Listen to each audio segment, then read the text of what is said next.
جب بھی English language میں ہم کوئی جملہ بنائیں گے تو اس جملے میں جو مختلف الفاظ آئیں گے ان الفاظ کا کوئی نہ کوئی اپنا کردار ہوگا، اور اسی کردار کی بنیاد پر، اسی رول کی بنیاد پر ہم اسے مختلف قسم کے نام دیں گے، جنہیں ہم اور انہیں ناموں کو ہم پارٹس آف اسپیچ کہیں گے۔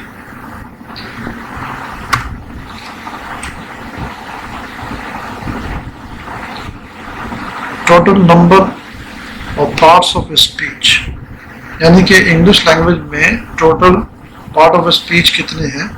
سب سے پہلے ہم یہ دیکھیں گے،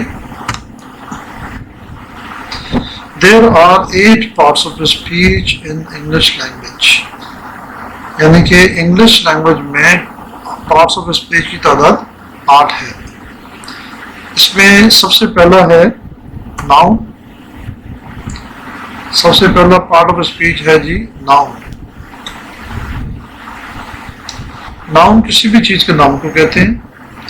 پروناؤن ہم ناؤن کی جگہ استعمال کرتے ہیں تاکہ ہمیں ناؤن کو بار بار دہرانا نہ پڑے۔ اس کے بعد آئے گا ایڈجیکٹو۔ ایڈجیکٹو سے مراد یہ ہے کہ ناؤن اور پروناؤن کی وضاحت ہو جائے، یعنی کہ ایسا لفظ جو ناؤن یا پروناؤن کی وضاحت کرے اسے ہم ایڈجیکٹو کہتے ہیں۔ اس کی وضاحت ہم آگے پڑھیں گے۔ یہاں بریکٹ میں آپ دیکھ رہے ہیں کہ لکھا ہوا آرٹیکل۔ بعض گرامر دانوں کے نزدیک، بعض گرامیرین کے نزدیک آرٹیکل ایک الگ سے پارٹ آف اسپیچ ہے۔ اگر اس کو الگ سے پارٹ آف اسپیچ مان لیا جائے تو ٹوٹل پارٹ آف اسپیچ جو ہے پھر وہ 8 کے بجائے 9 ہو جائیں گے۔ لیکن ایک رائے یہ بھی ہے کہ آرٹیکل ایڈجیکٹو ہی ہے اصل میں۔ بہرحال اس فرق سے ہماری جو ہے گرامر میں کوئی فرق پڑنے والا نہیں ہے۔ ہم اپنے اس کورس کے اندر پارٹ آف اسپیچ کی تعداد 8 ہی رکھیں گے۔ پھر اس کے بعد آئے گا ورب۔ ورب سے مراد ہے فعل، یعنی کہ یہ ایسا پارٹ آف اسپیچ ہے جس کے اندر زمانہ پایا جاتا ہے۔ ہمیں معلوم ہے زمانے 3 ہوتے ہیں، ماضی، حال اور مستقبل۔ تو یہ وہ پارٹ آف اسپیچ ہے جس کے اندر کوئی نہ کوئی زمانہ پایا جاتا ہے۔ باقی بقیہ پارٹ آف اسپیچ میں سے کسی میں بھی زمانہ نہیں پایا جاتا۔ اس کے بعد ہے ایڈورب۔ ایڈورب سے مراد ایسا کوئی لفظ ہے، یہ الفاظ کا مجموعہ بھی ہو سکتا ہے جو کہ ورب کی وضاحت کرے، یعنی کہ کام کب ہوا، کیسے ہوا، کہاں ہوا، وغیرہ وغیرہ۔ یہ تمام وضاحتیں ہمیں ورب کے بارے میں ایڈورب سے ملتی ہیں۔ پھر ہے پریپوزیشن۔ پریپوزیشن کو اردو یا عربی میں حرف جر کہتے ہیں، اور یہ ورب کے ساتھ بھی آتا ہے اور ناؤن کے ساتھ بھی آتا ہے۔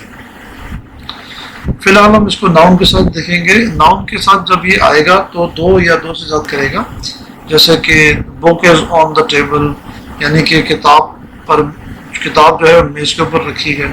تو یہاں جو لفظ اردو کا پر آیا ہے یہ اصل میں انگلش میں پریپوزیشن ہے، جو کہ ہم نے انگلش کے سینٹینس میں دیکھا آن، یعنی کہ بک از آن دا ٹیبل۔ کنجنکشن ان الفاظ کو کہتے ہیں جو 2 یا 2 سے زائد جملوں کو یا الفاظ کو آپس میں جوڑ دیتے ہیں۔ اور آخر میں آئے گا انٹرجیکشن۔ انٹرجیکشن اصل میں کچھ آوازیں بھی ہو سکتی ہیں اور یہ کوئی جملہ بھی ہو سکتا ہے جس سے یہ پتہ لگے کہ بات کرنے والے نے شدت کے ساتھ بات کی ہے، یعنی کہ غصہ بھی ہو سکتا ہے، وہ حیرت بھی ہو سکتی ہے، خوشی بھی ہو سکتی ہے، غم بھی ہو سکتا ہے۔ تو اس طرح سے شدت کے ساتھ جو بات کی جاتی ہے اسے ہم جو ہے انٹرجیکشن کے پارٹ میں لیتے ہیں۔ اب ہم جو ہے مزید فردن ان تمام چیزوں کو ان کا مطالعہ کریں گے اگلی سلائڈس میں۔ سب سے پہلے ہم پڑھیں گے ناؤن۔ ناؤن جیسا کہ آپ کو پہلے بتایا کہ یہ کیا ہوتا ہے جی، یہ ڈیفینیشن دیکھیں۔ Noun is the name of a person, place, thing اور این آئیڈیا اور اے کانسیپٹ، یعنی کہ ناؤن کسی بھی شخص، کسی جگہ، کسی چیز یا کسی تصور کا نام ہو سکتا ہے۔ ٹھیک ہے، مثال کے طور پہ فار ایگزامپل احمد کسی شخص کا نام ہے، اسی طرح پاکستان کسی پلیس کا، کسی جگہ کا نام ہے. اسی طرح سے بک کسی چیز کا نام ہے. اور بریوری یعنی کہ بہادری یہ کسی کانسیپٹ کا نام ہے، یہ ایک آئیڈیا ہے، اس کی کوئی اپنا جسم نہیں ہوتا. تو یہ اصل میں ناؤن اتنے قسم کے ہو سکتے ہیں. یہ ناؤن کی تعریف ہے. Kinds of noun. اب ہم دیکھیں گے ناؤن کی اقسام کتنی ہیں. ہم کسی بھی چیز کا بہت گہرائی سے یہاں جائزہ نہیں لینے جا رہے. ہم نے زیادہ تر لرننگ جو ہے پریکٹس کے ذریعے سے کرنی ہے. ٹھیک ہے جی. تو سب سے پہلا ناؤن جو ہمارے سامنے ہے وہ ہے جی کامن ناؤن. کامن کا مطلب ہوتا ہے مشترک. مشترک یعنی کہ جو کسی ایک کا نام نہ ہو، کسی ایک شخص یا جگہ یا چیز کا یا کانسیپٹ کا نام نہ ہو، بلکہ وہ نام جو ہے کامن ہو، مشترک ہو. اس کی تعریف دیکھیں. The generic name of a person, place, thing اور این آئیڈیا اور اے کانسیپٹ. یعنی کہ ایسا نام، جینرک کا مطلب ہے جو عام ہو، مشترک ہو. جو عام ہو یا مشترک ہو اسے ہم کہیں گے جینرک نیم. ٹھیک ہے جی. مثال کے طور پہ مین. ہر مین یا ہر آدمی کا کوئی نام ہو سکتا ہے ذاتی، لیکن اسے مین کہیں گے ہر آدمی کو. اس طرح ہر لڑکے کو بوائے کہیں گے، ہر لڑکی کو گرل کہیں گے. اسی طرح ہر شہر کو سٹی کہتے ہیں. ہر شہر کا اپنا نام ہوتا ہے. ہر ملک کا اپنا کوئی نام ضرور ہوتا ہے، لیکن ہم ان کا جینرک نیم کنٹری ہے. اسی طرح پارک، مطلب کوئی پارک ہو سکتا ہے. ٹھیک ہے جی. پھر لے لیں جی پارک بھی جگہ ہے، کسی پارک کا کوئی اپنا نام ہو سکتا ہے. ٹھیک ہے. اس طرح سے لے لیں تو اشیاء، یہ تو جگہ، یہ مین، بوائے، گرل یہ جگہ کی. سٹی، کنٹری اور پارک، سوری مین، بوائے اور گرل یہ پرسن ہے. سٹی، کنٹری اور پارک یہ جگہ ہے. اسی طرح تھنگس میں دیکھیں تو بک، کسی کتاب کا اپنا نام بھی ہو سکتا ہے، لیکن بک جو ہے ہر کتاب کو بک کہتے ہیں. اسی طرح ہے چیئر.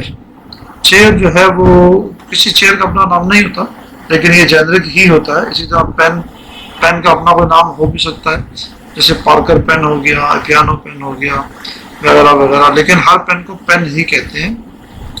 اس طرح سے کانسیپٹ کو لے لیں تو بریوری، آنیسٹی یعنی کہ بہادری، ایمانداری، بیوٹی خوبصورتی وغیرہ وغیرہ، یہ کچھ کانسیپٹس ہیں، ان کے اپنا کوئی جسم نہیں ہوتا.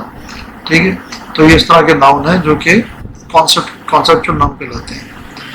تو یہاں ہم نے دیکھا کہ یہ نام ایسے نام ہیں جو کہیں بھی استعمال کیے جا سکتے ہیں، کسی کے ساتھ خاص نہیں ہے. اس کے بعد ہے جی پراپر ناؤن.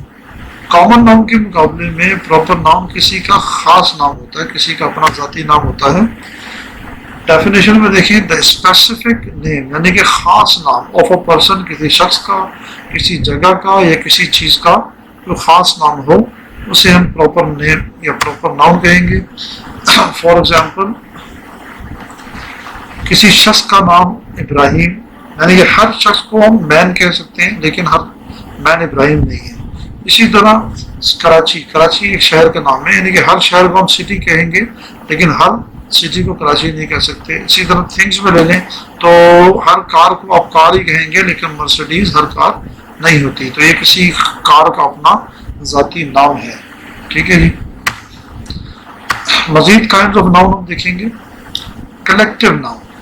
کلیکٹیو ناؤن کا مطلب ہے جو کہ اجتماعی نام ہوتے ہیں، یہ اجتماع کو ظاہر کرتے ہیں. A noun that refers to a collection of persons, places or things. یعنی کہ ایسا ناؤن جو ظاہر کرے مجموعے کو، اشخاص کا یعنی کہ لوگوں کا مجموعہ ہو سکتا ہے، جگہوں کا مجموعہ یا چیزوں کا مجموعہ ہو سکتا ہے. فار ایگزامپل کلاس یعنی کہ جماعت، طلباء کی جماعت. اسٹاف، کسی آفس میں اسٹاف ہوتا ہے. ٹھیک ہے. اسٹاف کسی ایک شخص کو نہیں کہتے، ایک مجموعے کا نام ہوتا ہے. اس طرح بینڈ بھی ایک گروپ ہوتا ہے، جیسے میوزیکل بینڈ ہو سکتا ہے. ٹھیک ہے. پیٹرن آف آئلینڈس یعنی کہ اگر جزائر کا مجموعہ ہو تو اسے پیٹرن آف آئلینڈس کہتے ہیں. کلسٹر آف اسٹارز یعنی کہ ستاروں کا جھرمٹ. فلیٹ آف شپس بحری جہازوں کا بیڑا. فلوک آف برڈس پرندوں کا جھنڈ. herd of sheep,